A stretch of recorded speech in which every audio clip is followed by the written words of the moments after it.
On this week's episode of the Superhero Show, we'll find out if Golden Glider can learn to love a douche like Mike and Ryan's wives had to on an all-new Kite Man Hell Yeah, if Batman Cape Crusader proves that the Gentleman Ghost and Onomatopoeia are this generation's Joker and Penguin, and if an Alistair Smythe-led episode of Spider-Man the Animated Series is as fun as it sounds. All of that and more on an all-new episode of the Superhero Show.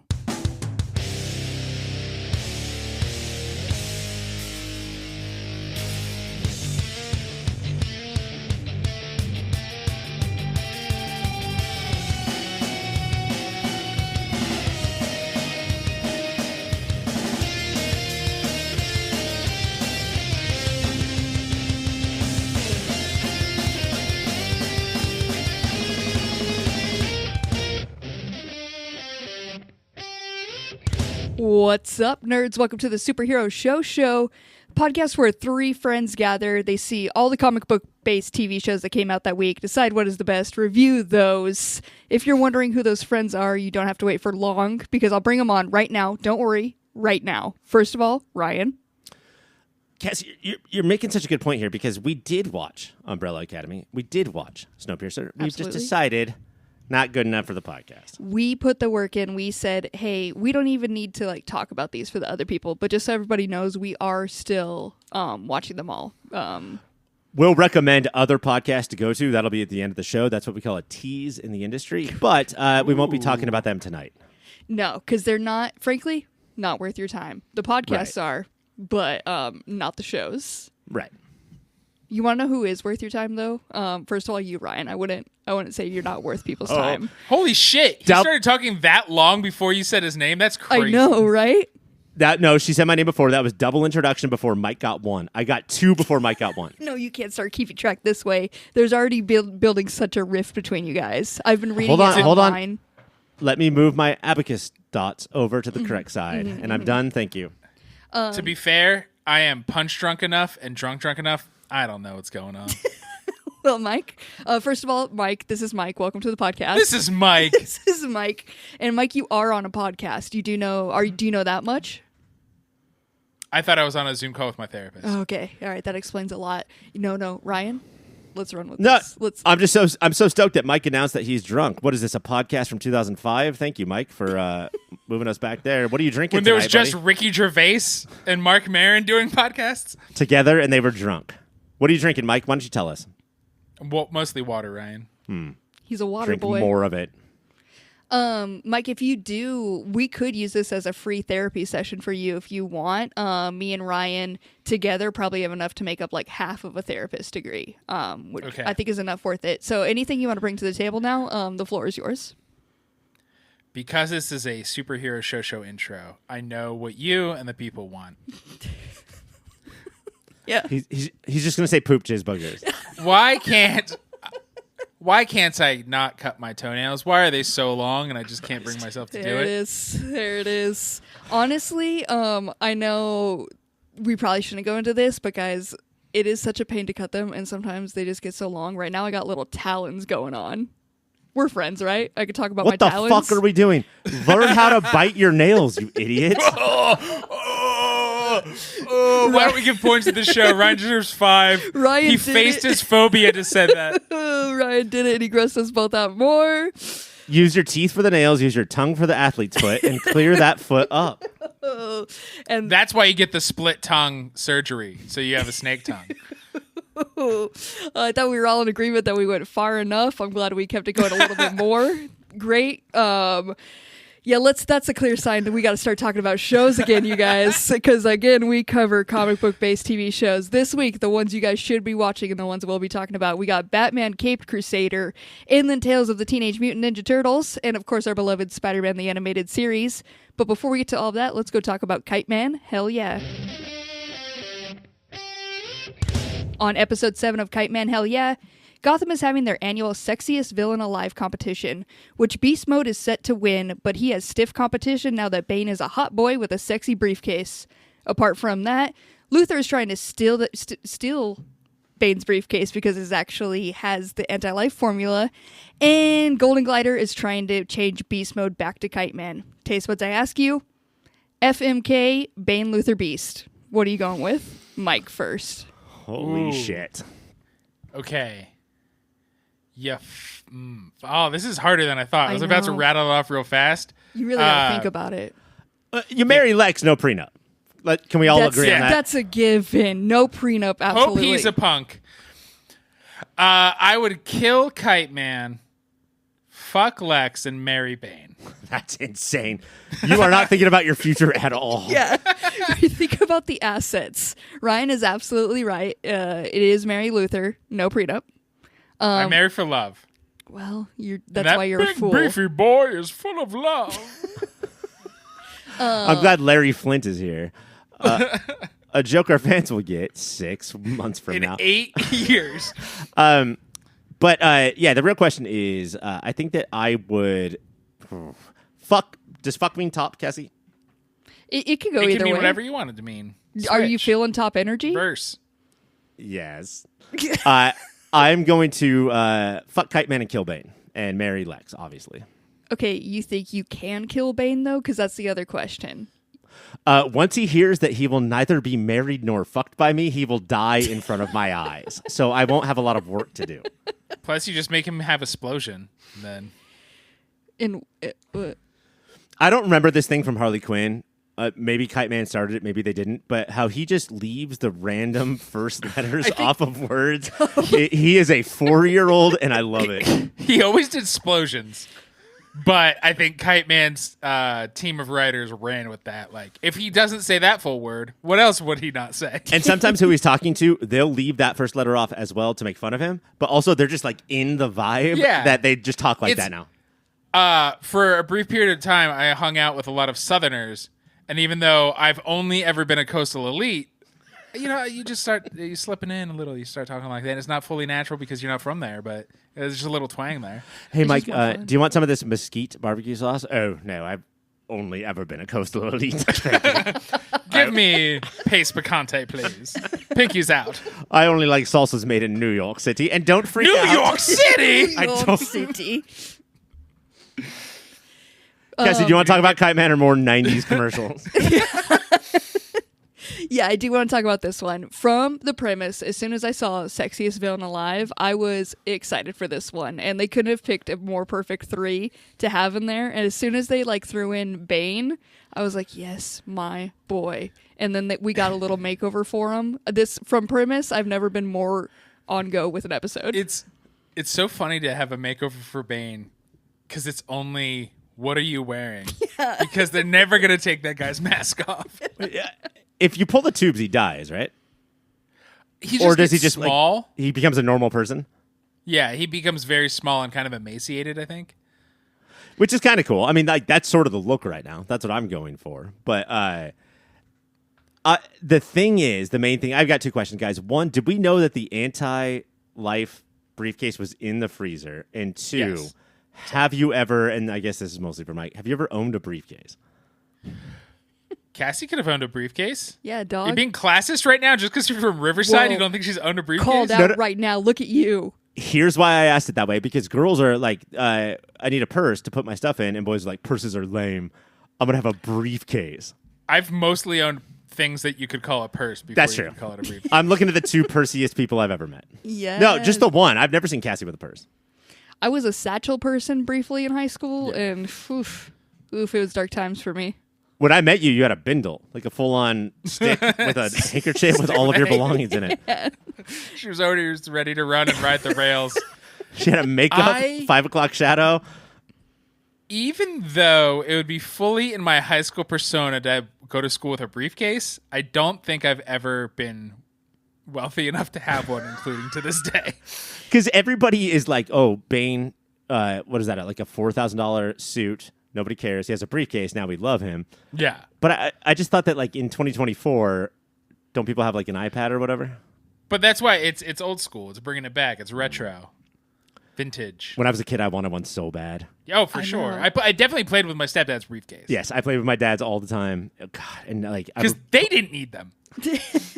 We do. I think that's what makes it so sexy when he has it. Is like nobody really needs them nowadays. But if you have them, everybody still at their core wants one. So when somebody else has them, you're like, damn.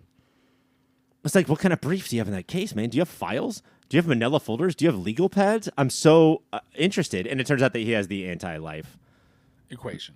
But yes, when Lex bought Noonan's in the first episode, it was so he could hide the anti-life equation in the cooler with all the chicky nuggies. With all the chicky nuggies. Which is so important.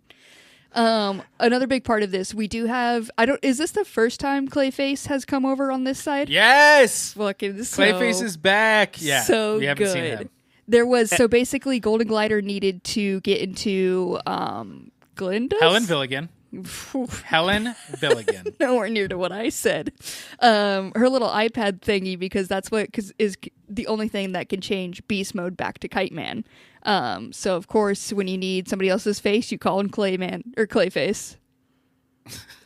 Claypool. Claypool. Just Banging that bass like he's Peanut from 311. I had no idea that of a thing that I am into. I don't know if it's a fetish, but like when someone that you've seen looks like a normal person, and then now Clayface is playing them, and they look exactly like them, but with Clayface's teeth. Bring it! I love it. Oh God, I want to kiss sexually? you. Yeah, and drill you. I want to drill on those. Well, you teeth. love the Brits. So of course, this plan.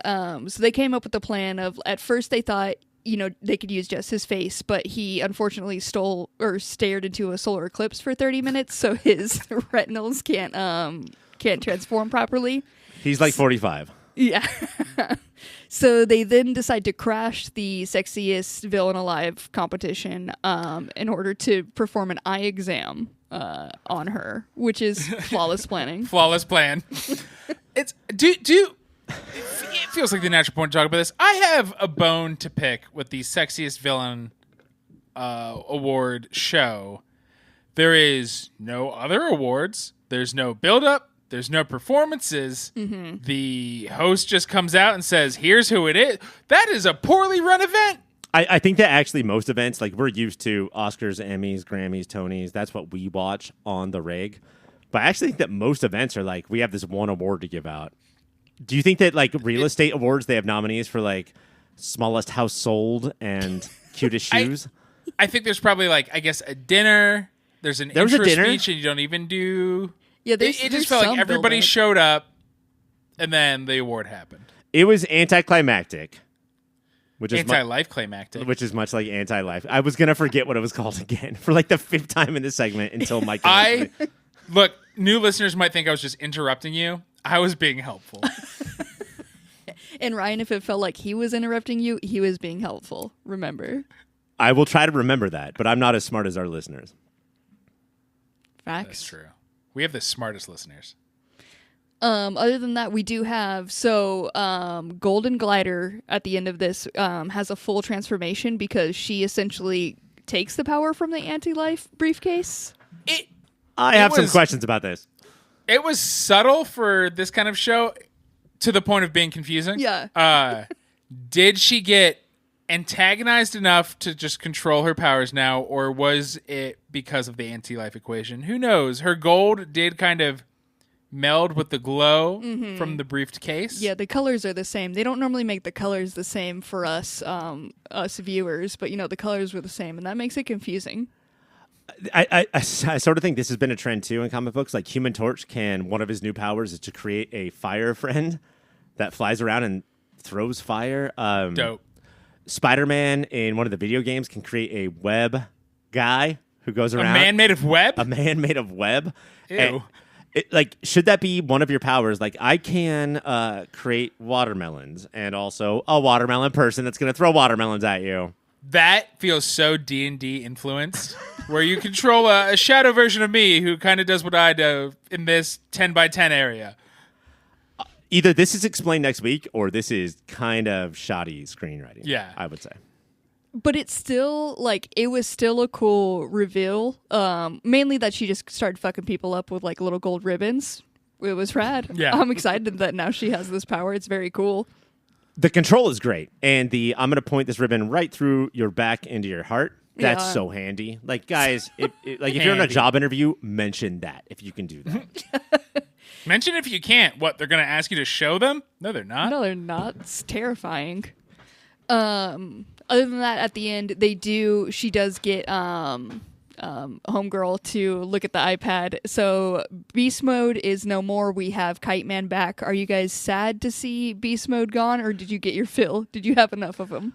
I feel like I have my fill every week on Superhero Show when I record it with the host, Cassie, and every time she flips me off and gives me a wedgie, that's all I need. Hell yeah, dude. Beast Mode is the only 909 superhero, for sure. Yeah, we like to Icon. I think he drives Bigfoot around. Come on. I could have used maybe one more episode, especially adding that his dad likes him now. Yeah. That dynamic I could have done for one more. Yeah, as soon as his dad got out of the car and was like, I've seen enough. And he was like, my beautiful baby boy is a piece of shit. I love him now. This might have been the first time in the season that I've like sort of doubted Golden Glider's thing. Like, you bring Kite Man's dad to Beast Mode and think it's going to work out well. Yeah. He's so excited to see an Entourage that they have no choice but to talk about the show Entourage. Like, what did you think was going to happen? Other than that, we have Storybook Girl, who was combined with Homie, is basically going to get her body back because she found Mantis, who was keeping it encased in honey. A side plot is that the fairy tale, the Storybook Queen, what is her fucking name? Yeah, dude. And the John Gotti Siamese twin, who have been sharing a body / fucking, are in a fight. So they both bring dates. They are still conjoined. Both bring dates to the Sexiest Villains Award. His is Mantis, who eats her lovers. Yeah. And then Storybook Queen is jealous / wants to save him. Goes back and sees all of these things dipped in honey, including her own body. Thank you for translating for the audience. We appreciate you, Mike. But I feel like they could have got it from, I imagine a world where these gosh darn lunatics listen to this show without having watched the shows, which is that's crazy. That's on insane. And our tagline, we watch them so you don't have to. So I don't know if it's that big of a stretch, but no, that's crazy. Which then we gotta goddamn explain it. But yeah, Fairy Book Queen has Toyman as a date, and it's not going great, except that Toyman does not want to eat her. Well, yeah, so that's a plus. Probably a little bit, but is going to need a stool. And Mantis absolutely does. So they go, and she is like, I don't love that guy from Sopranos, but I should go save him. Even though that she can remove herself from the body at any point, and also her hand, as opposed to his hand, is green and dead. Like, yes, that hand is stinking up the room. But that's fine. We get to watch Toyman say, hear the question, do you have a car? And him say, kinda, and then pulling her head in a wagon, because that's how Toyman do. This is not the Toyman that we know, right? Like, the Toyman's Mark Hamill. This is like the ventriloquist dummy from Batman is now Toyman? No, so there's Scarface is the Batman one, and then this is a version of, this is probably like Toyman 3. You know how there's numerous versions? Sure. Sure. Mark Hamill's Trickster. Toyman is, do you remember Win Shot from the Supergirl live action TV show? Yes. Win's dad was Toyman. Okay. The Marvel universe is so easy to understand. DC is crazy. Marvel's just like 2,000 universes, deal with it. Easy enough. I'm glad you guys could have that little moment together to deep dive into all those iterations. That was you. You were could have been part of all of that. I could have, but I can't do it. I can't do it for comic book characters. Get me on a Pokemon, and I'll tell you all the evolutions of those fucks, but I can't do this. Can I ask you this, Cassie? If up? you don't want to talk about comic books, is Win Shot the best name of all time? Like, you are a fucking air hockey champion. You've received the national trophy. What else are you going to name your kid other than Win Shot? I see. I'm writing this one down for the future. I like that. He was the poor man Cisco Ramirez, who was not a great character to begin with. So if he's poor, you can tell that he has a makeup, 5 o'clock shadow, and all of his belongings in a goddamn bindle. Let's go to moments of the week. Ryan, what do you got for it? My moment of the week, and we have not talked about her enough, but it's anything that Ava says Ava from Abbott Elementary says as the Storybook Queen. She is not getting enough credit. Her character on Abbott Elementary is slowly getting three-dimensional, but her character on Kite Man, I just love how she's taking stands, not taking shit. She's my moment of the week. She is. It was perfect casting for that. Mike, what do you got for moment of the week? I do have just 3 lines I'm going to yell. So do you want to go first so I don't blow one of yours up, Cassie? Or Yeah, because there might be potential for this. We briefly talked about it. Clayface transforms into, homegirl. And when he goes to do a scan, she's like, oh, I need a retinal scan. And he starts to show his asshole. And he says, oh, retinal is the new rectal scan or something like that. he says, rectal scans, two-eyed cousin. And I know that went Bane. It's the only voice I can do. But I mean, they do have similar voices. That was one of them. No, what are your other ones? Hold on. Before you go, Mike, is Clayface the perfect partner because all you have to do is deal with the teeth? Otherwise, he can look like whoever you want. Yes. And Unless you have, into it. what's the opposite of a fetish? Because that is what I have about teeth. Ishvet. I have an ishfet about teeth, so it wouldn't be great for me. Hey, Clayface, come and watch Gia starring Angelina Jolie. And I don't know, if you want to be somebody tonight, why don't you do that? And now that we've gotten weird Now about it, that give me another line, Mike. Beast Mode walks into Newton's, is throwing his dick shit around, and then gets in Bane's face, and Bane walks away and goes, grumble, grumble, grumble. And Beast Mode says, are you literally saying grumble? And he's I thought it was a good comeback. And then another Beast Mode is, he says, let's go to a titty bar. And Beast Mode says, I'm a walking titty bar, Dad. And I give him the dad's like, I don't even know what that means. I don't love the hack tag of I don't even know what that means. Like, that's a common Sure. stinger, but if they had left it there, that'd be great. Quick story about my almost 4-year-old daughter. She no longer tells me when she is hungry, whether she wants lunch or dinner. She just pulls her shirt up and makes her belly button say, grumble, grumble, grumble. So when Bane did that, it hit me in the heart. Because she saw Bane, or that's just something she's been doing? Or she No. has this natural Bane instinct Yes. in her. Cassie is correct. Amazing. She also built up a huge building of blocks and then just destroyed it. No. Yeah, I'm sorry about that one. If you want to watch Kite Man, hell yeah, which you should be. It premieres or it shows Thursday on Max. That is all the time we have to talk about that, but I do have time to talk about a website. Ryan, have you been working on a website in your spare time? Yes.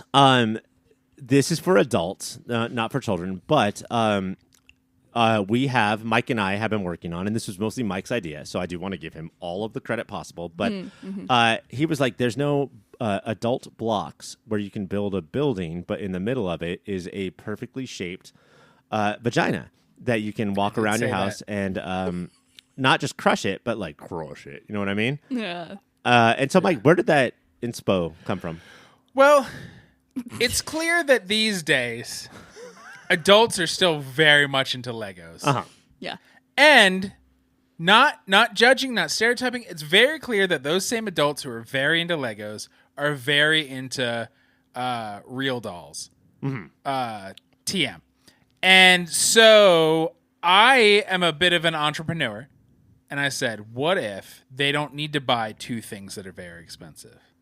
They only need to buy 1. One thing that's very expensive. That's so expensive. Mike texted me the other day, and he was like, oh, I got the Lego DeLorean from Back to the Future. And now you thought that little Lego pieces on your foot, because you stepped on them, hurt. Imagine them all the way inside your urethra. Like, what are we to do with this? Because it hurts. It hurts when you trip. When you trip, Let's say. naked and fully erect. I live so alone that I'm not going to walk around fully naked and erect. Always doing the helicopter, even though nobody's watching. And that's what did it. I was too close to a table with all my Legos on it. And Ryan, what is the name of this website? It is, of course, called LegoBuildingPussy.com. I really hope we're not going to get sued by Big Pussy. From The Sopranos. So litigious. In case I do want you guys to get a shot at this because it sounds like a very expensive product. So I want you guys to get your money and I want people to be able to fuck them Legos. So I'm going to send you over to my friends, cybersprout.net, and they're going to help you build this website. Hey, Cassie, I hate to interrupt, but do you not want to hear any more about the website? I think I get it. Like, no, I don't think you do. So you know how there's fleshlights that are molded on real adult film stars? Yeah. Ours are molded off of real Lego designers. Oh, isn't that interesting? That's an extra detail. But for an extra $74, okay. Oh. we can mold the building to have a replica of your own butt. And can you even imagine what that would feel like? You might travel back in time. Okay, as much as I don't want to ask the question, it is still Lego. And again, we talked about Lego going, straight up your dick. These are Play-Gos. So not Play-Gos, as okay. No more questions. Actually, answered it. We're all good. None here. taken. We're all good here. Yeah, I think cybersprout.net is going to be into what you guys are offering here. That's because they got design experts that are well versed in digital strategy and elegant design.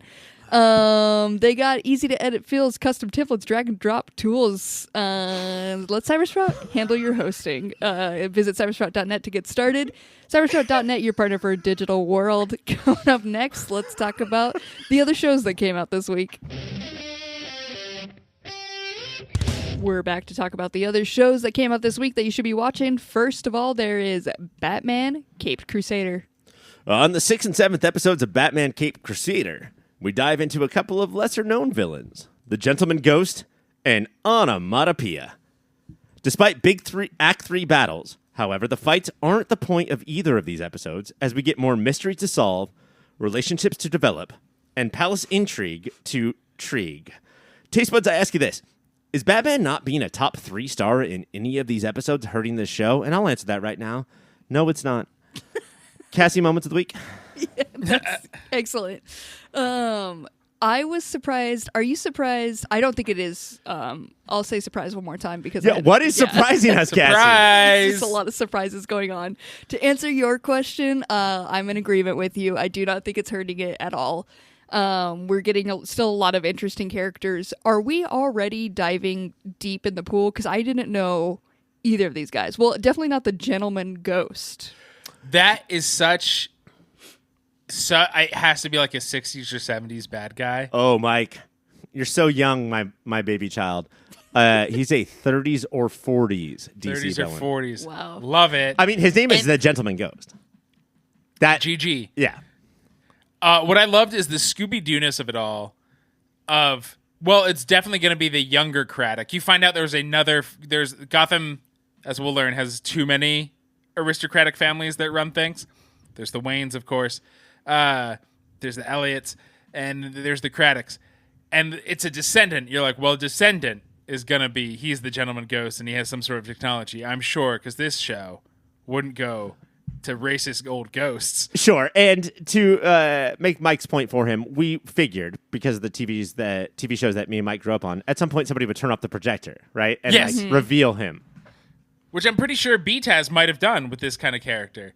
But no, at a certain point, modern Craddock is just like, I guess my ancestor was some sort of criminal or traitor, as she's talking to Lucius Fox. And then earthquake and blue flames start going off, and you're like, oh, I don't think this is the Gentleman Ghost. And I have so many problems with Gentleman. Although I do love the first time he strikes, the newspaper headline is Gentleman Ghost Strikes. They already had, it was a ghost. He was a gentleman. What else would we call him? He told a woman that it is no place for ladies in the streets at night. That's a gentleman. I'm confused by Gentleman because he is still robbing from only the poor. Doesn't feel very gentlemanly. Robin Hood? Yeah. Can we call him that? That's what the paper should have called him. I mean, Cassie, what did I scream at you last week? Oh, God. So many things. You'll never make it in this town. You gotta stop. And this town, by the way, is Garden Grove, California. She'll never make it as a makeup artist. I said, this is the most liberal show I have ever seen. Yeah. And we have somebody saying, a villain, an actual ghost, saying, what are you, rich? Keep those riches, baby. You keep them. I'm going to turn around and look at this poor-ass person and take his pennies. Give me their poors, because it's the poor's fault, and democracy is the reason this country went to shit. Where have I heard that before? Just insane to see it fully acted out, to be like, I deserve my riches, and I will take from the poor to make sure of it. And it is a great moment for Bruce Wayne, because the longer we go on, even though he's not in it, this Bruce Wayne might be a shithead rich boy. And Lucius Fox has a point after he watches Bruce talk to Alfred, who raised him. Lucius says, well, I was raised to treat the staff like people, Bruce. You might want to try that sometime. And yeah, I mean, like, isn't that one of the things that we've said is the biggest difference between this Bruce Wayne and Batman, among all others, is that he treats Alfred like shit. And Yes. Lucius notices it and is like, hey, man, why are you doing that? Alfred eventually lays down, like, gets in the line of fire for Bruce to save him, so maybe that'll change. But up till now, it's like, yeah, Lucius is like, oh, I'm sorry, I have inside jokes with the help. Right, because they're people. What I love about this, so Alfred does throw, the ghost ends up possessing Alfred towards the end, and then he has to, like, I have to fight you without killing you. But he's like, no, but Alfred, I need you to do this job. And the animators and voice actor are doing so much work. It's so clear. Little Brucey boy just wants to say I love you. But he can't admit it out loud. So he says, my socks are undarned. Who will darn my socks? Men would rather dress up like bats and beat up on people than go to therapy. But I thought this was so cool. Oh, sorry, Cassie. No, just even Alfred started to bring it up more. Like, Lucius hyped him up on that one, and he was like, a couple times, he was like, well, you've never asked me about my past. You didn't know I'm from royalty or whatever. And I was like, hell yeah. Almost like Alfred knew that conversation happened with Bruce and Lucius, which I bet he did. Lucius is probably... Well, he listens everywhere. Yeah, I'm going to tell him that he should... But, like, this is our first sort of horror episode, and I got to say that, like, I was fucking freaked out a couple times. There's one point where the gentleman ghost is riding or running on his horse next to the train, and then he's like, he makes like a dive into the train, and he's just there. I fucking freaked out, guys. Like, this was scary. Scary. Do you guys know the guy who, like, taught him how to get rid of the ghost and, like, made him capture him? Do you know who that guy is? Dr. Midnight. Dr. Midnight. He's like an associate, a colleague of Constantine, right? But what does his voice sound like, Mike? I don't know. I couldn't do it. No, okay. Couldn't tell you. I'll watch this on Sunday, so it's been too long. It's been so long for him. But yeah, is this a well-known, like, because even the ghost was freaked out to be in this guy's hands once he was in his little tube captured and in his hands. Well, also considering, I think it feels like Dr. Midnight has been around and he's a clear black man and the gentleman ghost is a clear racist. I think a big part of his fear was like, oh no, a black guy has control of my future now. Okay, Yeah. so it was more racism than like... That's how I read it. Okay. When Trump says black jobs, this is what he's talking about. Yeah. Like... Collecting ghosts and beakers. Collecting ghosts and beakers. I do have one issue with Dr. Midnight, though, and I understand how shows have to work, but he says, favor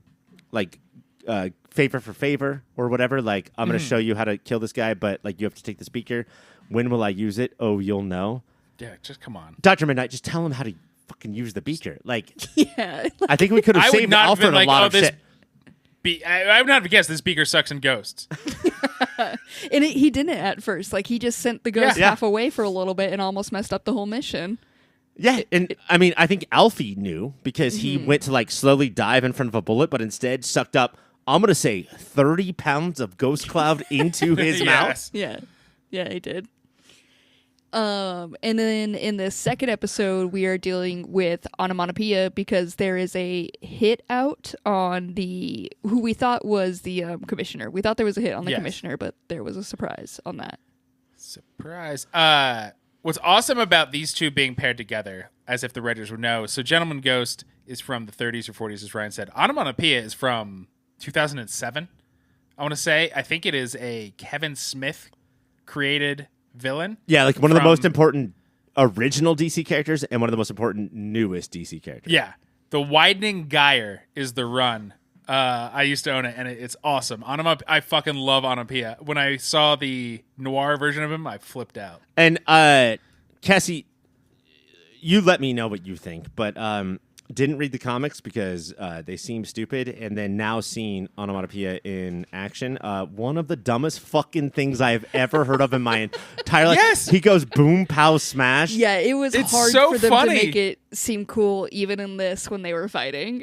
That's what made me like it. It's so dumb and silly.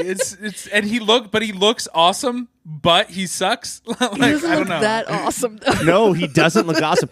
In fact, I'll admit, because I'm as dumb as Onomatopoeia, I always thought that his mask was like sound waves, because that's sort of how he speaks. Yeah. And then I looked at him, and this one is just an O. He just has a giant O for Onomatopoeia. Oh, I on also it. thought it was sound waves.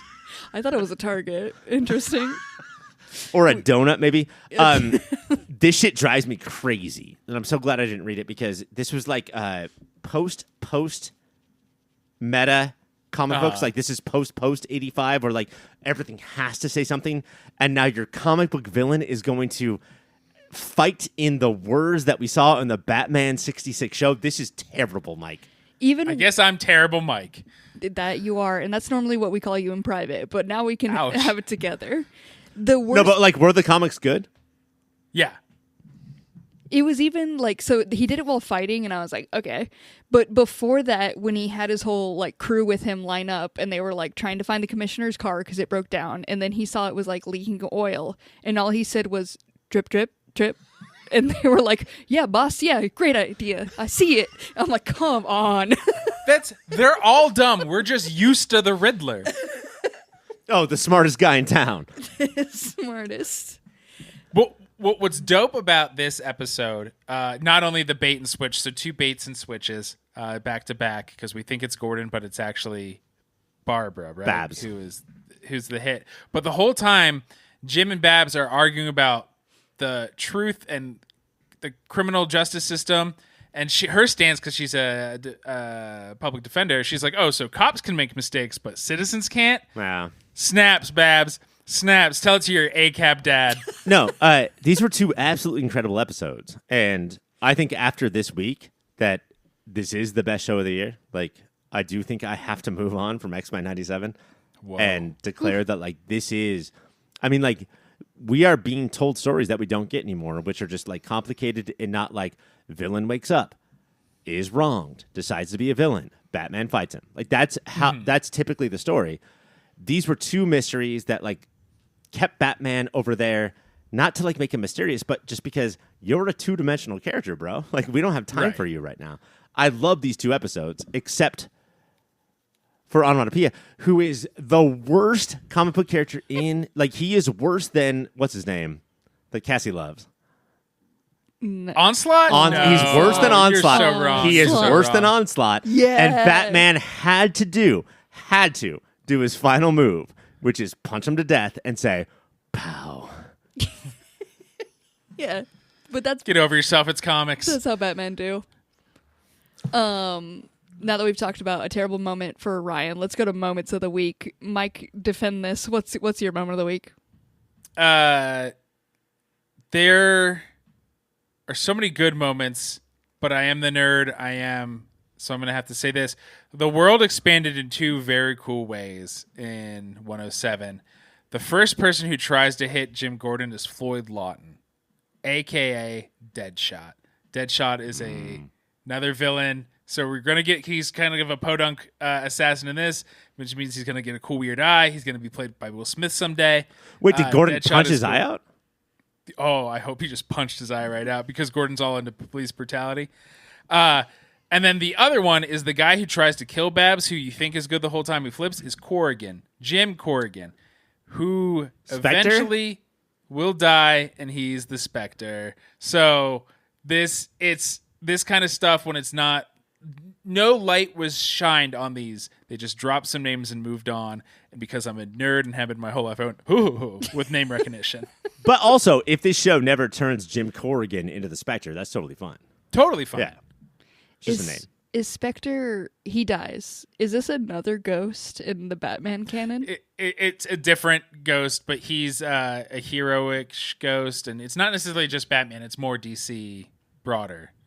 Wow. I didn't know ghosts were popping off over in Batman, and we haven't talked about Dead Man yet. Sorry, Dead Man? Like Mike said about BTAS, about the Scooby-Doo of it all, like, was there a single supernatural element to that?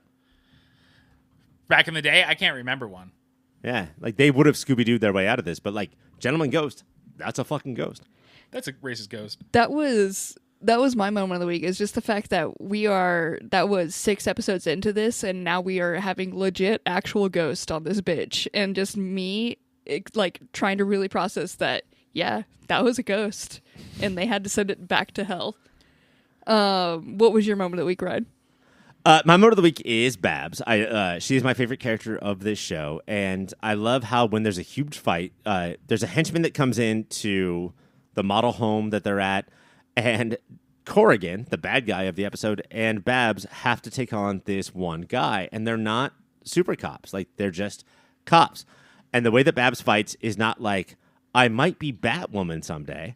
I might have trained with Ra's al Ghul, but like, she just keeps kicking these like very harsh parts of his body and like trying to figure out how to trip him and trying to like, she fights in a very realistic way, and I appreciate that about this cartoon.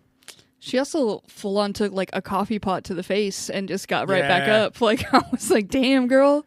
Well, she's not super. Yeah. Batman Caped Crusader is on Amazon Prime. Watch along with us. Our next show that we're going to talk about is Tales of the Teenage Mutant Ninja Turtles. 2 more Totment episodes and 2 more turtles introduced. This batch we're doing has Mikey and Raph. Mikey gets paired with a Nepo baby that wants to get turned into a mutant, while Raph is captured by the purple dragons. Are the personalities starting to coalesce now that we've spent a minute with the 3 different dudes? Yes. And I will now declare in front of you, God, and the people that I only watched the Mikey episode. All right. As God intended. That was definitely the worst. Oh, no. So let's get to the Raph one real quick.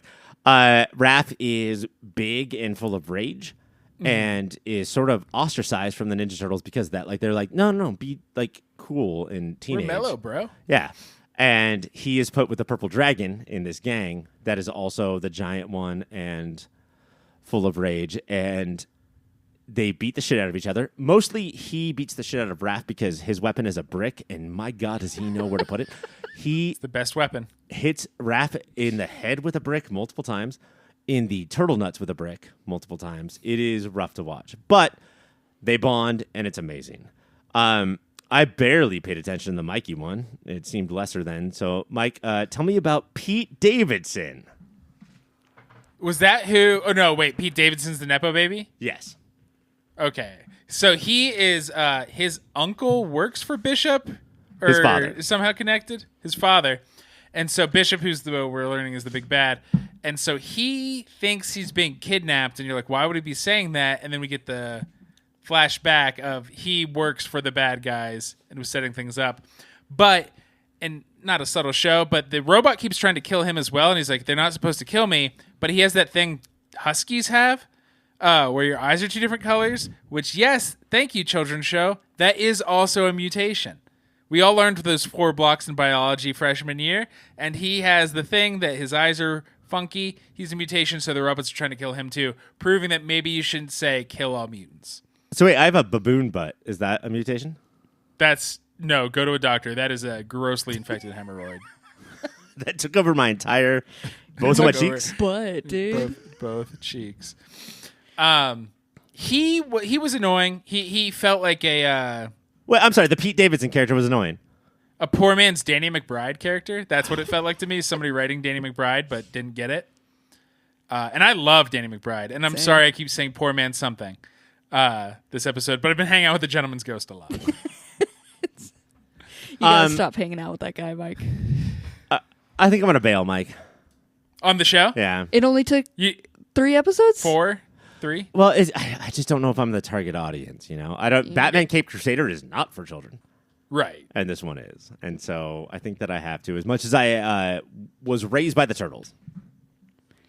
From the beginning, I was worried about the Mikey episode. It's a character that is hard to focus on solely. I love Mikey. But man, that boy doesn't have much to him. And Raph's also a hard one. It was a hard week for the turtles. But Mikey, he doesn't know who he's going to become, and he kind of misses who he was. He gets what growing up is. It's relatable. Okay. Na-na-na. I have Blink 182 for that, so.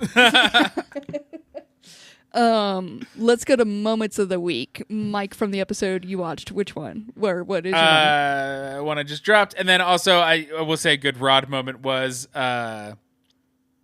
It's like just a cutaway, and it was almost drawn and shot very Ren and Stimpy-like, and Mikey is explaining how they're going to get him, and he's just like, I just wanted to feel your weird mutant skin, because he hasn't seen a mutant in real life, and he's just, they did a weird zoom-in thing I haven't seen from this show, but Ren and Stimpy did it, SpongeBob did it, where it zooms in too much, and it's a little gross. Yeah, and there's like lice and shit, but also the way that Mikey reacts is like a black woman with her hair. Like, yeah. Could you not? Well, that's a weird thing to tell somebody. He was raised in a sewer, so you know. Yeah. The boy. All right, Cassie, we've accepted you. I don't know what else you want us to tell you. I just needed reassurance that you accepted me as well. What was your moment of the week, Ryan? The guy the purple dragon that Raph bonds with, he's also a chicken farmer. So while Raph is tied up, he is putting arms on chickens. So they look tougher, so nobody attacks them. And Raph is like, why are you doing that? And he's like, so no one attacks them. And I got to say, you put fucking tough-ass arms on chickens, I would not attack one. If you want to watch Tales of the Teenage Mutant Ninja Turtles, it's on Paramount Plus. That is it for the poll list. Let's go talk about Spider-Man, the animated series.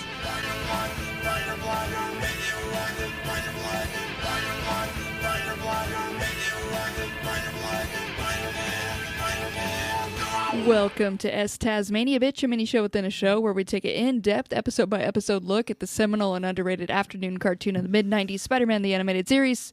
This week we watched The Sins of the Father, Chapter 8, The Ultimate Slayer. And this episode starts off with a big news drop, and that is that Harry Osborn and Mary Jane Watson are engaged. Mike, do you remember when you got engaged and that was in the newspaper? I do, because I, too... I'm a Nepo baby of a rich tycoon. It was like frontline news too. Like this was the big above thing. the fold, as they say. And some dick nose who works in the Daily Bugle is reading it and going back and forth and saying, "Hey Parker, don't you know these two?" And shoving almost as if they knew that he used to date her and this would hurt him. Honestly, wouldn't put it past anyone to do that to him. They truly and couple name. Harry and Mary Jane, that would be Harry Jane, and that would be HJ, and that's hand job, guys. Who doesn't love an HJ? Ooh, that's funny. All people. A little dry. Yep. Peter then gets a phone call, and he immediately knows the voice, but he can't let on to it because it is Alistair Smythe. And Smythe is trying to get Spider-Man to come meet him because he has details on Kingpin. To get these details, even though he's worked with him since he's like, let's say 20, he still does pull up the profile for him on the computer to be like, this is everything I know about him. I'm like, what are you doing, bro? When he realizes that it's Alistair, he's like, hey now, is this Alistair? Are you getting your game on? Let's play. Nailed it. Alistair is like, and because Peter's like, what if you're going to betray him? He's like, I'm not going to betray him while looking at the Kingpin. And Kingpin rolls up and he's like, what the fuck? And let me point out, Kingpin comes right away and he says, oh, you thought I was fat, but in fact I'm agile. And then takes this wheelchair bound person and throws him around the room. He doesn't. He feels like a real big man. He doesn't, Kingpin can like kill people. He can crush their heads real easy. He's kind of known for it. He just kind of spins him around in his little wheelchair. He just makes him like do some circles, and I'm like, weird move, super weird move. I'm gonna make you nauseous. Has this chair always looked like Dick and Balls to you guys? Am I just realizing that now? I've not caught on the dick and balls Oh. It chair. hasn't for me either. Okay, you guys are not watching the same show I am. They bring down later, no spoilers, they bring down a new chair that's the same shape, and it is the biggest dick and balls I've ever seen. It's just too chode-like, so I don't even think about dicks, but... Can't relate. Sorry. Is it nice, Mike, to take 22 minutes off of not thinking about dicks? Yes. He just Yes, it truly is. felt free by that. Once a week. So yeah, he does. Once Kingpin learns about this, he decides to. Well, we then cut to Spider-Man. Spider-Man is like, "Hey, like I don't know why I care about this. Like I should be worried about Mary Jane." But he is off in a Spider-Man costume, going to meet up with Smythe. And when he gets there, he's at the roof, and he just sees this dick and balls wheelchair, and he's like, "What the heck is happening?" And then we see what Smythe has been turned into, and Peter immediately is like, "Wow, what is this? Some type of spider slayer?" I'm like, "Come on, dude!" He immediately says, an ultimate spider slayer? Everything else that you've tried to kill you that's called a spider slayer is like a Tonka trunk that looks like a scorpion. Why would you jump to that? Instantly, it's this man with like kind of dinosaur like legs. He's just like shredded beyond hell, and has two little pokey things, and he's instantly like two weird shafts, curved shafts off of his shoulders, and his mullet is longer for some reason than it had been. Do you know what I like? And I'm sorry, but do you know what I like? Your name is the lizard, and you look like a lizard. What the fuck is this guy? Yeah, dude. He's The such Frankensmythe. He's such a weird mix of things they threw. And They his took accent Frank and gone. Smythe and combined them into one person. That's freaky. Why Accent's doesn't he gone. have a British accent anymore? Oh, also, real quick, because like the first 5 minutes of this episode, it plays like a previously on. Like it's so Yes. fucking crazy. Yeah. Spider-Man is with Madam Smash Web cut, for like smash cut. 30 seconds. The Dr. Gongle, what's his name? Why is he like half lizard now? Okay, I was going to ask you. Okay, so no. Did we skip an episode? No, but we're jumping ahead too much. Spidey falls through. This is the tallest building in New York. We didn't know what it was. He gets shoved through every floor, 80 floors down. And when he lands, Madam Web portals him to her area just to talk shit. Just to tell him that he's doing a bad job at being Spider-Man. He's too distracted by Mary Jane. That's not important. He has to get over it to be a better Spider-Man. And then sends him on his way. And he's like, what? At that point, he goes down a stair. Optimus Prime is there being like, you're not a good Transformer. Then goes down a stair. Julia Child, you're not cooking good enough. Like, this episode was nuts. Give him a break. And then, then we smash cut to some British two-faced lizard guy working with Kingpin. Had we seen Landon before? Yes, I can't remember Landon. We had seen Dr. Landon because we brought up that I believe his voice is the same guy who was the professor of, and Mike, this might be rough for you, but I did an episode of Movie of the Year with Cassie. The professor from Teenage Mutant Ninja Turtles 2, The Secret of the Ooze. That is this guy's voice. To me, he sounds like Price, the British guy who Jonathan comes in Pryce. Mad Men. Jonathan Price. That's what he sounded like the whole time.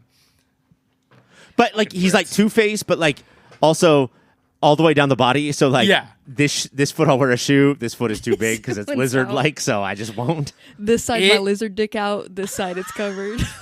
I guarantee in 3 episodes we're gonna see the origin of this because they aired and never fixed it. Wow. Like There was also something about the way it's drawn. So his human side, like hair slicked back, very businessman.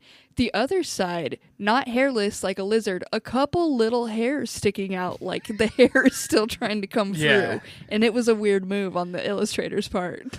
Well, he probably put some product on the Yeah, other side, and it's true. just not laying down like he wants. That's so true. just a cowlick. It seems, it reminds me of Two-Face, but like, I can't. Like, this would be the first time that Marvel ever copied something that DC did. Like, I refuse to believe. Never. But yeah, his whole thing is that, Smythe was trying to do it all through robots, and he has the better way, which is human-based transformation. It's clearly working for him. Yeah, it's going really well. Metal with villains, much like with music, is weak. Let's do skin. Skin My favorite kind of music. music. We then have, I think, is this where there's like some party for the Osbournes or whatever? The Osbournes and Jay Jameson? Not yet. Not yet. Take over 'Cause then, Mike. Smythe escapes. Because if you remind him of his daddy, he can fight back and then runs away. Yeah, his eyes transform from lizard yellow eyes to human eyes. Okay. I don't want to go to 90s of the week, but like he has 90s sunglasses built in his body that are like yellow, and then they come up. That I don't know why you would build that in. Built-in flip shades. But like we're all 90s kids. Cassie was born in 1974, so she's barely there. But you can attack everybody but your daddy? Yeah. That's so rough. That's a real bummer. Daddy and his assistant. You can beat the shit out of anybody but Daddy and his assistant. We then cut to Aunt May's house, and Anna is there, and it's just the old ladies hanging out. And she has some stank when she says, Harry is such a nice, responsible boy. With an incredible hairdo. And then I can't believe that Aunt May said this. She was like, oh.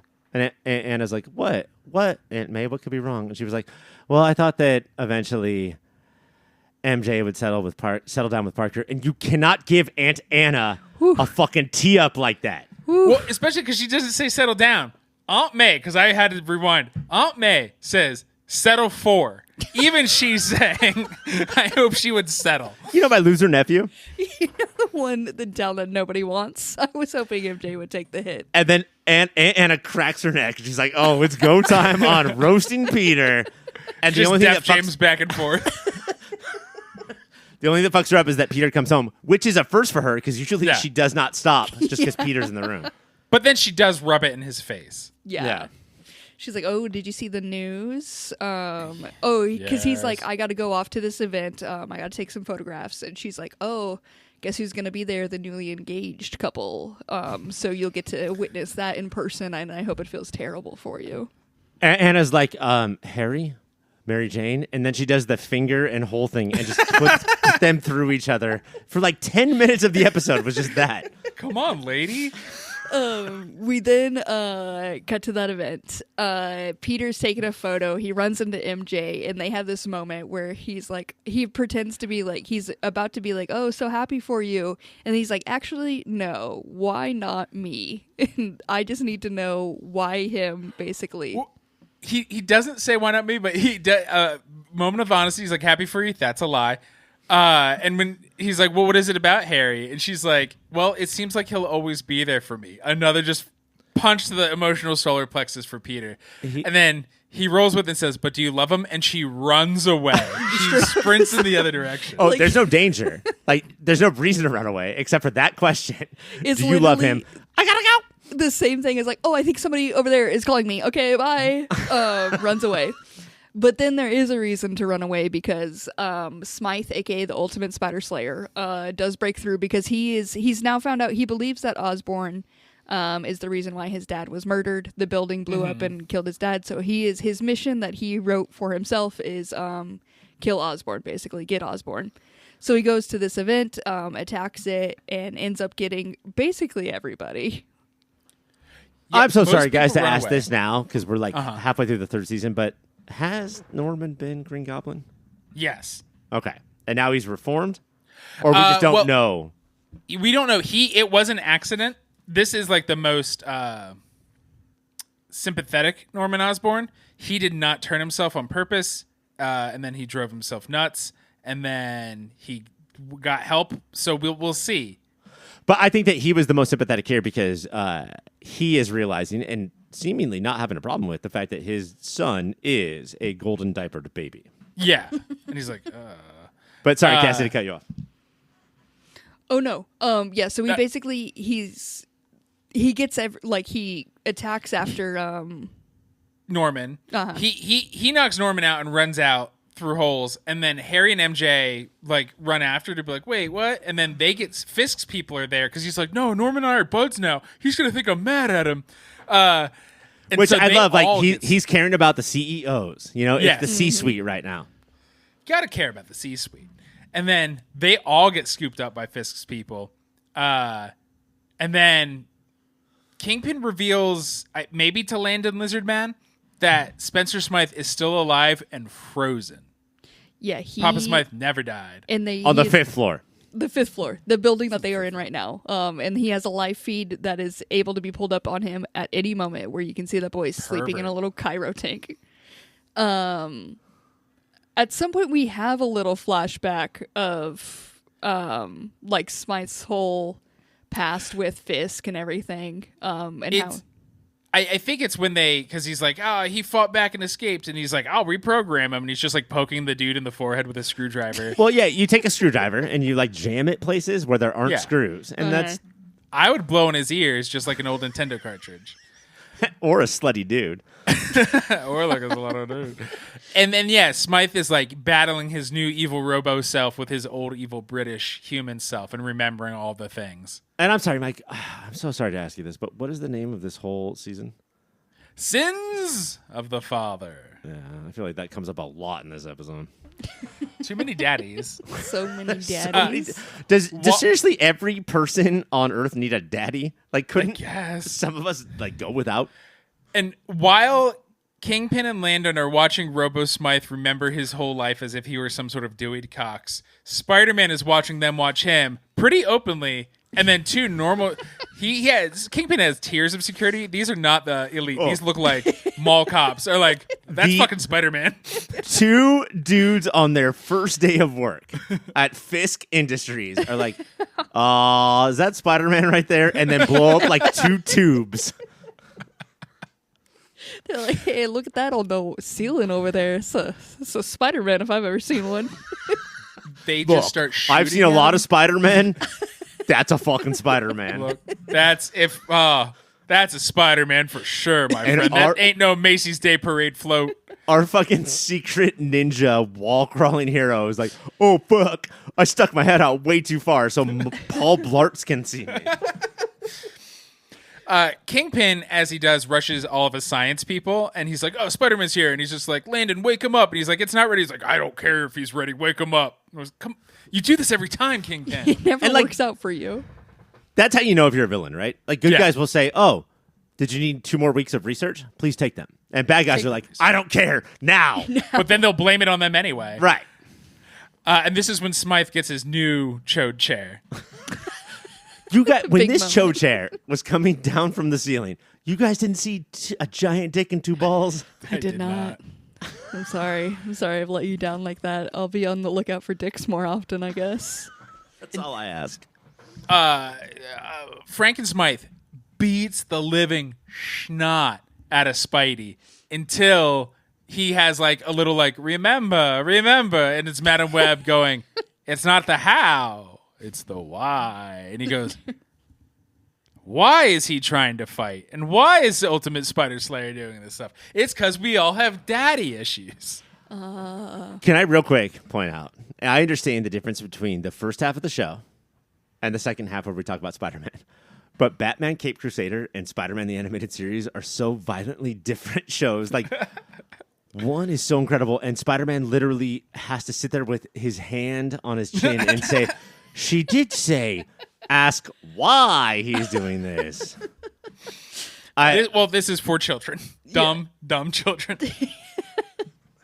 So yeah, he figures out, he's like, oh wait, he's like, I know that your dad is still alive if you're doing this for revenge. And he's like, look, I can prove it to you. Goes over to the big screen, hits a button, hits the perfect button. The one button that shows that camera. And he's like, look, your dad is here, 5th floor, 5 floors down. That's all you need to know. Let's roll out. And is the place just exploding at this point? Yeah, suddenly it starts exploding. No, it's the 2 cops who are like, that's Spider-Man. Yeah. It's the 2 Paul Blarts who blew up that tube, and now the place is exploding. But like the Spider-Man moment of the week is like, he's 5 floors down, and Alistair's like, what? 5 floor. Like, Spider-Man takes the time to be like, look, 1, 2, 3, 4, 5, go 5 floors down. And I don't even think he's looking at like how he's talking or his build. He's looking at that mullet, and he's like, this is how you have to talk to somebody with a mullet. 5 floors. And then Alistair punches Kingpin in the stomach so hard. It's awesome. Mike, excuse me. If I say Mike Tyson punches King Hippo, yes. Do you know what that means? Yes, exactly. I was surprised Kingpin's pants didn't fall down. We do. The building is exploding. Everyone's trying to get out. At some point, MJ and Henry got taken by some other B cops. Harry. I think he's a Henry. He's more of a Henry in my eyes. And Spider-Man at this point is like, we got to go get them. MJ just beats the shit out of these little cops. Before she beats them up, they're talking. She's like, we got to get out of this. And he's like, oh, no, maybe we should just wait because authority is always right. And she says, this is the real world, Harry. This isn't some game where your dad makes all the rules. And then she beats the shit out of those Paul Blarts. Fuck yeah, she does. Take a quick time out. In this entire episode, but mostly in this scene, how is MJ coming off? Is she feel like a money grubber, or is she cucking Harry? No, she is young and dumb and from the wrong side of the tracks and looking for any sort of security because she's been abandoned by every person who's ever been with her, including starting with her father. Sins of the father. Oh, God, there's so many sins of fathers. But that scene where Peter asks Mary if she's in love and she runs away, that sort of tells us all we need to know, right? Yeah. And then plus to find out how much she's flirting with Spider-Man when he walks in. He comes in to save her and she's already done it, and then they just verbally make out in front of Harry. Yeah, dude. It gets so uncomfortable. But they do too, but the thing that I think saves MJ's, relationship with the audience is that Henry, if Henry, that we'll just call him that, runs to his daddy and verbally makes out with him. So is MJ wrong at all? No. He's a little rich bitch. Everything's blowing up. The civilians all get launched out the window and at different speeds. It's a perfect safety. Instead of breaking one of their necks, he just puts a web net around them and saves them all. Yeah. Genius. That was nice for this kid's show not to deal with that. So worried about it. As soon as they were all falling down, I was like, surely we don't have this right at the end of the episode, right? But they are all caught safely and put down on the street. And this is when Spider-Man's ready to let them go. MJ and him are having some moments before, and the Osborns are getting into a cab, and they're like, come on. And she runs up to him, gives him back the ring, and it's just like, I have to think and clear my mind after this. An insane move. Guys, my dream is to one day get engaged too. So I get a ring, so I can throw that ring back whenever I want. Oh, you're out of granola bars? Throw the ring back. No kudos for you. She unfiances, turns around to show him that fat ass, and then says, hey, big boy, why don't you swing me around the town, basically. Yeah. This is the cuckinest episode of Spider-Man in history. And she does. And she really crawls up into his arms and is really snuggled up in there. But at that point, Harry doesn't care because he's in a diaper in Daddy's lap, just slurping off the nipple. And then when they're on the roof, they're chatting, and he's like, yeah, I also like to swing around the city to think. And she's like, I guess I have always liked Harry more like a little brother.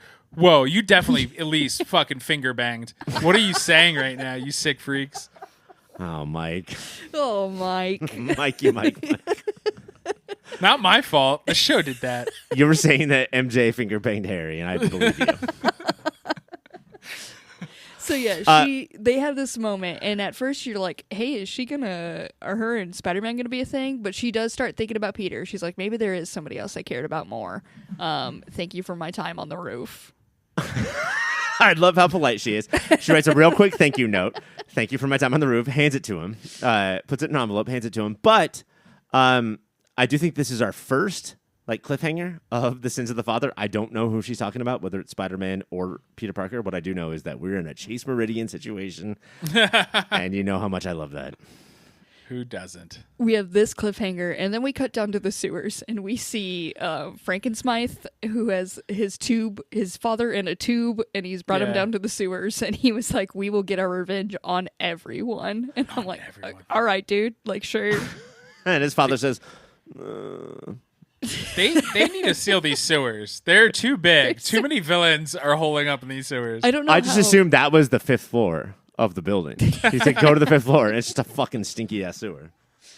That is the end of the episode, though. So now let's go to our webbies. First one we're going to start this off with is Best Web Zinger. Ryan, what do you got for it?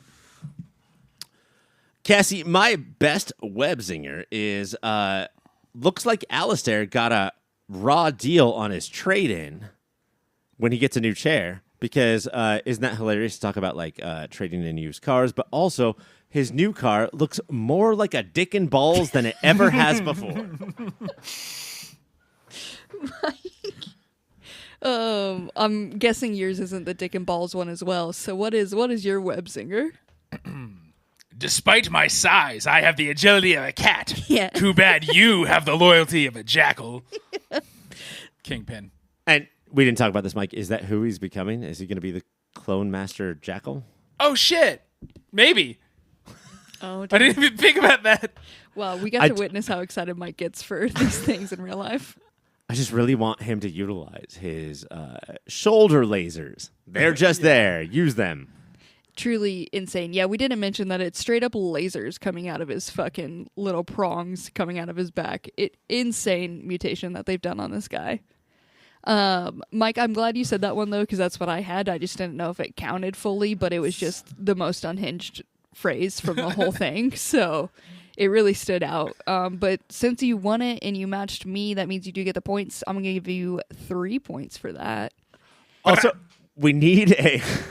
Thank you for that. We need an award called Only in Comic Books. I think I bring this up a lot because Kingpin right away says, you had no idea how agile I was. And then later, Spider-Man is fighting, I think... mutant Alistair, and he's like, he's more agile than me. Only in comic books do you ever mention who is more agile than you. I'm going to start doing it at the office. It's a real power move. I didn't know you were so agile. After I chuck a stapler at somebody's head. Oh, that fucking poked your eye out. Did you wish that you were more agile? Let's go to Kung Fu Grip or Best Move or Power. Mike, what do you got for it? I'd say best move is MJ throwing that ring right back in Harry's face and turning damn. around. Oh, dude, that is a... he's never going to get that Kung Fu Grip again. And guys, it's not like us being engaged. This engagement was announced on above the fold of the New York Times or the Daily The world Bugle. will know. Very much so. And that it lasted a night. One single night. Do you announce broken engagements above the fold of the New York Times, or is that like in the back pages? That's like on B4. B4. Probably. Ryan, what do you got for Best Move or Power? My best mover power is that mutant Alistair Smythe, who has all the powers in the world, still gets a chair, and he sits in it, even though he does not need it, and then shoots Spider-Man down from the roof in a way where he lands directly in his lap.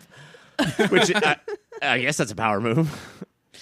That is very strong. For Best Move or Power, I do have mutating and getting little laser guns coming out of your back because it's just... not bad. Am I all done? Oh, no. Oh, laser guns. There they are. Lasers, just in case. Ryan, I really liked yours, but Mike is right. It's absolutely being able to throw a ring back in someone's face. You just got to respect that. I'm going to give Mike 2 points for that. Our next award is going to be Most 90s Thing. Ryan, what do you got for it? According to the flashbacks, Wilson Fisk, or the Kingpin, went back into the burning building, and there was a crazed old man scientist running around, just like with arms flailing. And he was like, well, I'll take him, and I will put him in cryogenic suspension. And that is just what you did in the 90s. Did you eat half your sandwich, but you don't know what to do with the other half? You put it in cryogenic suspension. And then in 2060, you will eat that fucking other half, and it'll be delicious. Straight up froze him, and then he was like, but he does have a son. I can mold the son while I freeze the dad. This is a flawless plan. Dude, I love the Kingpin in this show. He's like, but that scientist was too old, so I froze him, and I found a younger scientist. I didn't want to get rid of that one, though, because there's still something there, maybe. But this one is young. Mike, we're on Most 90s Thing. What do you got for Most that? 90s, of course. There's something, and I could be way off, but it feels like something very 90s of replacing one of your British lackeys with a different, grosser British lackey. They need to be British. Got it. But you got to replace it with a weirder model. And then Wilson Fisk is like, wait, you're Clayface. And they're like, no, that's just my teeth. For Most 90s Thing, we talked about it a lot throughout X-Men and everything. But when they do this transformation on Smythe, they do, of course, have to dunk him into a vat of just green boiling. Boys in tubes. Yep. Boys in tubes. Boys in tubes, always. It's very 90s. But Ryan, I am going to give that to you. Is that weird for you to give me points? That's a little weird, but Yeah. I'm gonna power through, and I'm still gonna stick with it. I'm still gonna do it. You're gonna get 3 points. Good job, Ryan. Our next award is New York is a character. Mike, what do you got for it? Look, property costs are so high in New York. Dozens and dozens of people live in those sewers. So ending with Alistair and Sleepy Daddy down in the sewers. That's New York, baby. That's New York. And they're still paying like $5,000 a month. Oh, yeah. That. Ryan, what do you got for it? After Spidey and MJ do their web flinging through the city, they land on a ledge, and the MJ and Spidey theme comes up, and yet next to them is still a fucking gross little gargoyle, like jerking off with one hand and like eating a banana with the other, and feeding a baby rabbit with a bottle in the other. Like, why are these gargoyles here? I forgot that you have this thing with gargoyles. Like, I loved gargoyles, and half is just like when I see a gargoyle in a cartoon, I'm just like rad, and that's all that comes across my mind. You should watch the show Gargoyles. But like, stop. Statues are too pretty. Let's make this statue the ugliest thing that we possibly can. Well, like a demon from it's fucking hell. Scare the spirits away, Ryan. Oh. Yeah, it can't be cutesy. What do I you never want? thought about that. It has to be jerking off in order to get the spirits away. What are we on? New York is a character, obviously. For that one, I just have those, like, when you have a whole building full of science equipment and you have to rent it out, and you're going to get these 2 New York mall cop motherfuckers to guard your place and be on shift all the time. But I am going to give that to Mike. You said sewers. Ryan, you said Gargoyles. gargoyles. Why would we both say it? The gargoyles. But you know what? Both strong. I'm going to do an unprecedented 2 points for both of you guys. Honorable mention, real quick. In the middle of their romantic conversation on the ledge, Spider-Man's about to be like, "Oh, who do you love? Is it me or is it some random guy named Peter Parker?" And MJ interrupts and says, "Oh, there's a cab stand. Drop me down right there." That's New York. That's very New York. Another chance for bonus points over here. We got Cassie compliment. Ryan, this is your time to compliment me. Spider-Man runs into the jail cell and sees MJ, a person that he doesn't know, despite meeting her dozens of times as Spider-Man and obviously Peter Parker, and says, the looks of Scarlett O'Hara, the moves of Bruce Lee. Mm-hmm. And Cassie, that's how you describe me and Mike, and I love it. I'm a good friend like that. Indeed. I am such a good friend. So your Cassie compliment is how she would compliment us. So it's Cassie 'S compliment. Cassie's compliments. Yeah. You get it. Mike, what do you got for this? The part that reminded me most of Cassie is anytime Ryan or I have good news, Cassie says, "I'm very happy for you." That's a lie. Oh, also honorable mention. Anytime me or Mike says anything to you, you have some diamond ring that you pulled out of nowhere and throw it right in our face. It's getting expensive, but it's worth it. You know what? I am going to say no bonus points this round. I didn't feel very complimented by either of you guys, so I'm going to let that one rest. That takes our final total to me, no points. Ryan, 5 points. Mike, 7 points. One is going to Mike. You are the Spider-Man Boy of the Week.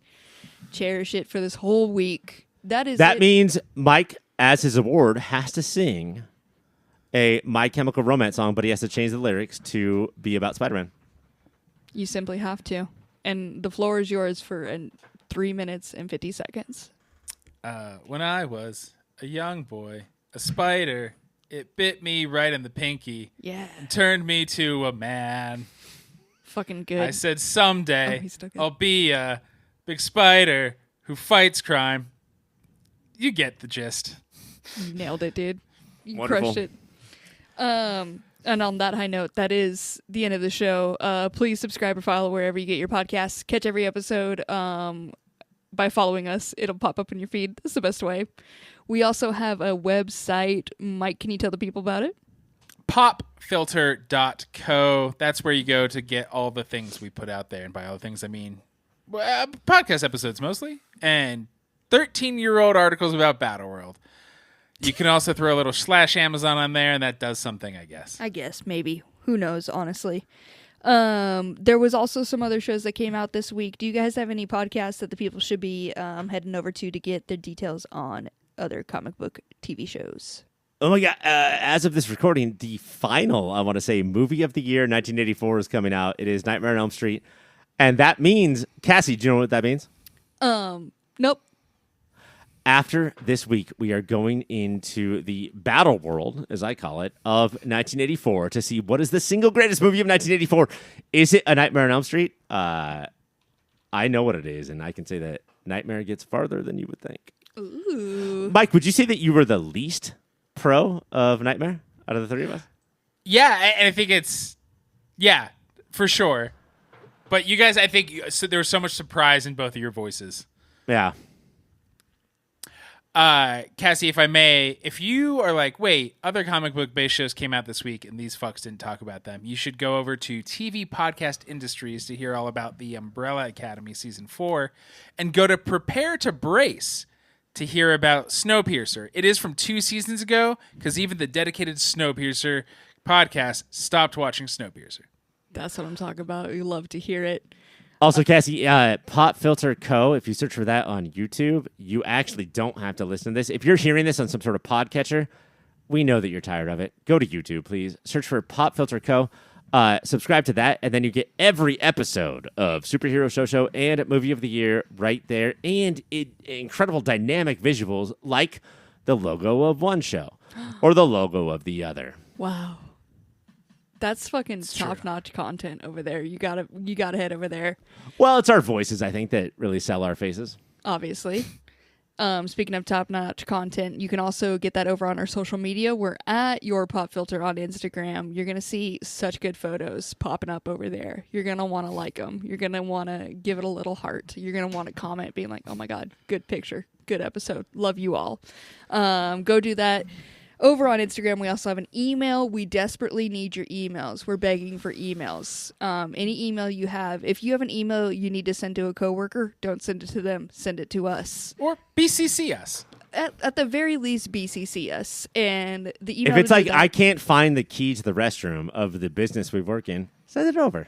We'll answer help it. We'll let you know. We'll find it. When we read it on air in a few weeks. That's right. We have an all-email episode coming up to celebrate 450 episodes of this. It's a lot of episodes. 550. Fuck, dude. You just cut 100 episodes off. Fuck, dude. That's too many. Have you considered that that's potentially too many episodes? Yes. Cool. How about after this 550, we start at 1? Yeah. Just like a comic book. Just like a comic book. So to do that, to send us your emails and be a part of that big episode, you can do that over at contact@popfilter.co. That is the address, contact@popfilter.co. Send us your emails. Next week, we will be talking about Spider-Man. Spider-Man is going to be fighting Tombstone, and it's the dawn of Two-Face. So get hyped, everyone. That is it for this week, though. For Mike, I'm Ryan. For Ryan, I'm Mike. For me, I am me. Bye, everyone.